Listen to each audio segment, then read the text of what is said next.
Star Trek ships. I generally take white because I like the color on the map. So it means I tend to see the same ships over and over and over again, but I must like the ship design okay because it doesn't bother me, so I'm going to go with that. And now we generate the universe, which on my old computer used to take, like, go and make yourself a sandwich because it takes a while. Yeah, that is one big improvement. And we get to name our home star, which obviously we will have to name Brussels. There we go. So this is the universe. Again, this is a large map on huge. It would be, well, considerably bigger. Or rather, the stars would all be a little smaller, but they would be more packed in. But there's a good selection of them. Over here, we've actually got a black hole. And that's not going to be a problem there. But you can't travel. Your ships can't go through a black hole. So if it were like here, then it would be a big pain to go from my orange star over to this yellow star because it'd be cut off.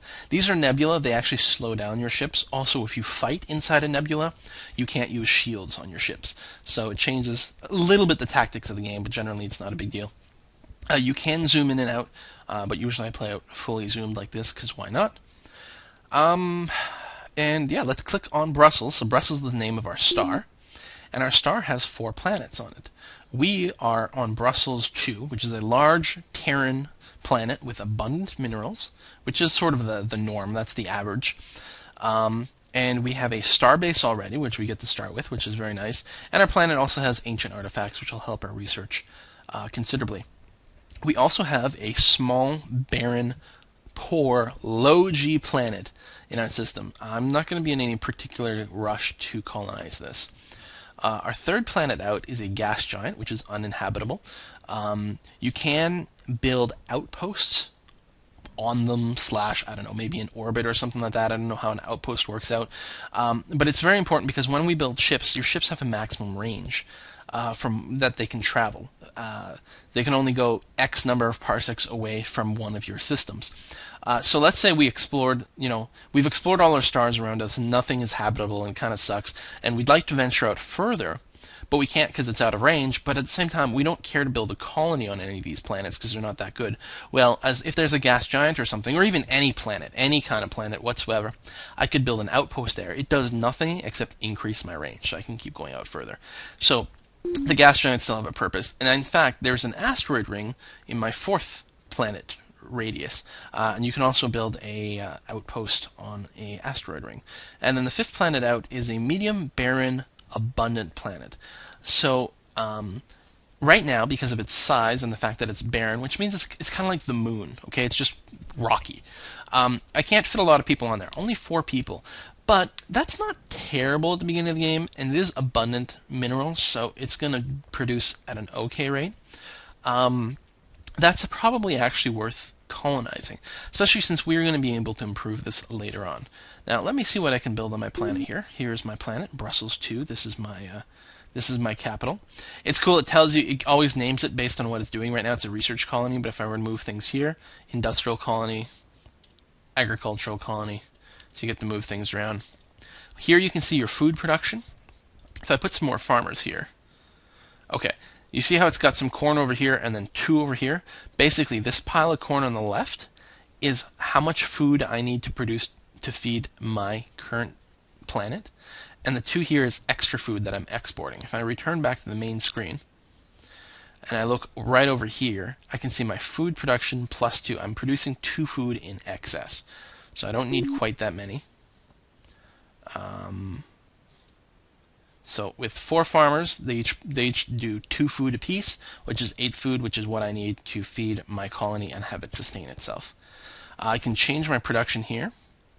So right now I don't have a lot of options. By default, it just starts trading goods, which converts at a 1-to-1 ratio.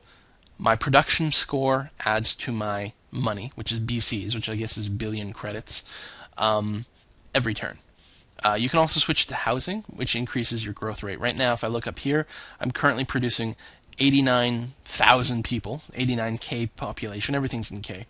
And right now my population is 8,000K, so basically I have 8 million people. It's not that many actually, but the numbers don't matter. Basically this is a 8 population, 8/16 planet, okay? So in, I don't know, a little over 10 turns, yeah. Wait. Yes, a little over 10 turns, I'm going to grow to a population 9 planet. If I were to change my building to housing,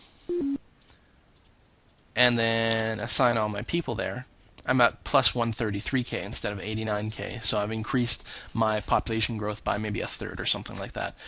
So if it's important to grow the planets quicker, you can do that. But what I think I'm going to do is I'm actually going to start off by building a colony base. So that way we can colonize our extra little planet there. Actually, do I want to build a colony base first, or do I want to research first? It's a pretty tough question. You know what, maybe I'll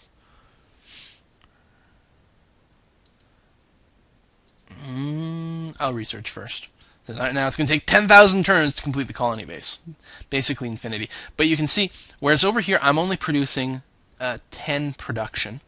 And you can see I've got producing 2 barrels of pollution as well. So I'm losing some production to that. But if I move my guys over to research, they're creating each one of these. Yeah, I should explain. Let me take some guys off. So you can see a little pickaxe here, that's 1 production. The pickaxe with the, I don't know, ore pile behind it is 10. And if I move a guy down here, for each beaker, that's 1 science, but each microscope is 10. So I can produce 30 science. So obviously my guys are awesome at researching because this is an artifact planet plus democracy. So we're going to set all the guys up to research, and we're going to choose our research, which is down here. So this is the research screen, okay? There are 8 fields of research: construction, power, chemistry, sociology, computers, biology, physics, and force fields. Now, each one of these has a level. Like if I click up here on construction, you can see right now it's advanced engineering is the current level we're at. Then there's advanced construction, capsule construction, astroengineering, and so on and so forth. At each level, there are multiple technologies. Now, generally speaking, you can only get one of these technologies at every level. So for example, if you were to take reinforced hull, you do not get anti-missile rockets nor fighter bays. You give those up forever, unless you trade for them, and that's where diplomacy really comes up. It's really quite important. Now, if you started pre-warp, there are certain technologies that are considered basic technologies that you get all of the techs for no matter what. For example, nuclear fission. If you research this, you get freighters and nuclear bomb and nuclear drive. The same thing for the basic level of chemistry here, and that's it. So just these 2. You will get all of these because they're necessary to just like exist in the game. Now, here's where the creative and uncreative traits come in. If you are creative, you always get all the techs at this level. That is why creative is so incredibly powerful. Instead of getting only one of these techs, I'm getting all 3. So you get so much more bang for your buck, it's ridiculous. Uncreative, you don't get to pick. The computer will just randomly select one of these, and the other 2 go away. So if I was an uncreative race, I'd load this up. I might only see fighter bays, and that's it. So you don't get to pick and choose your technologies, and it could mean, depending on sort of your luck, you might not get a lot of the stuff that you need. So you might fail. On the other hand, maybe you'll get lucky and you'll get the right things. It is worth a lot of points, but it hurts, and it's really no fun to play with either, because you don't get to pick and choose. In fact, with creative, you lose that whole picking and choosing thing too, which I quite like, but what are you going to do? So I'm going to rush down the computer branch here, just because I know that at the next level I get better technology. So electronic computer, and you can right-click on anything to find out what it does.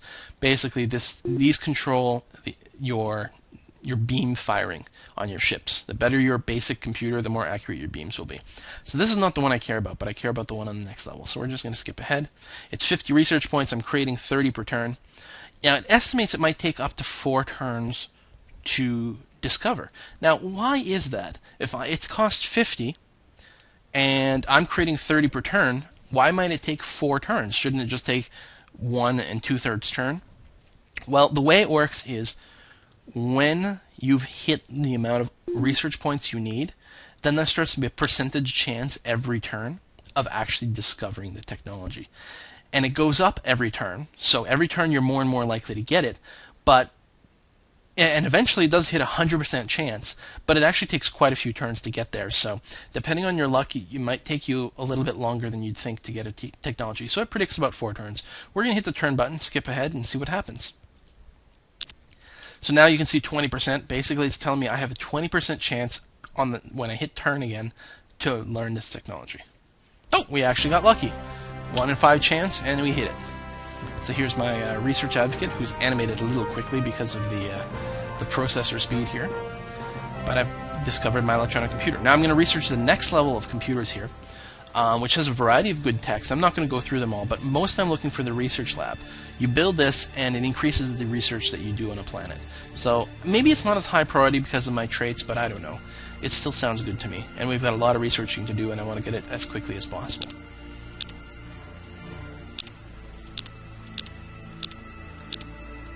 There we go, another breakthrough. So we got 3 new technologies. The Dauntless guiding system. That's actually worth talking about for a second here. Basically, normally when you fire a missile, if you fire missiles and they're flying, and you might have multiple volleys or stuff happens, if their target is destroyed, normally your missiles just self-destruct or go away or whatever. If the target dies before the missiles get there. By installing the Dauntless guidance system on a ship, now the missiles will retarget the closest enemy if their main target goes. If you're going to use missiles, it's really, really quite nice to use. Electronic computer, now we're at plus 50% to hit.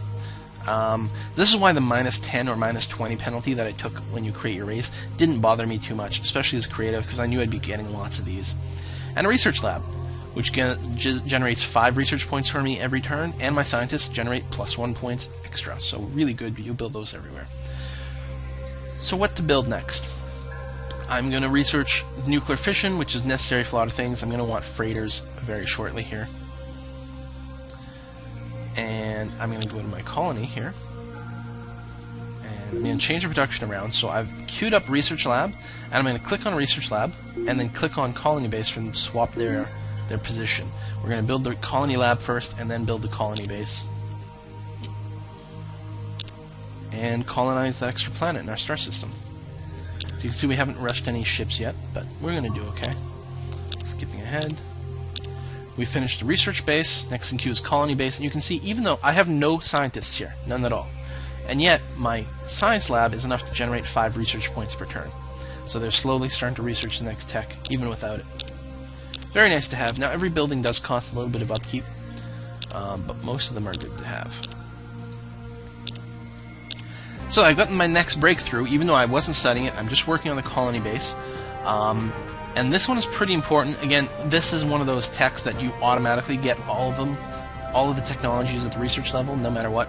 So freighters are necessary to ship food back and forth. You're going to see where this comes into play very soon. Nuclear bombs, this is your basic arsenal for attacking planets. And a nuclear drive, which is what enables your ships to travel from one star to another. We're also going to pick up the chemistry. This is the other basic technology, and this will give us all this stuff guaranteed. And it's the other thing we need to get started. And we'll be able to start building some ships. Actually, no. Sorry, we don't strictly need this to start building ships. We need these guys here.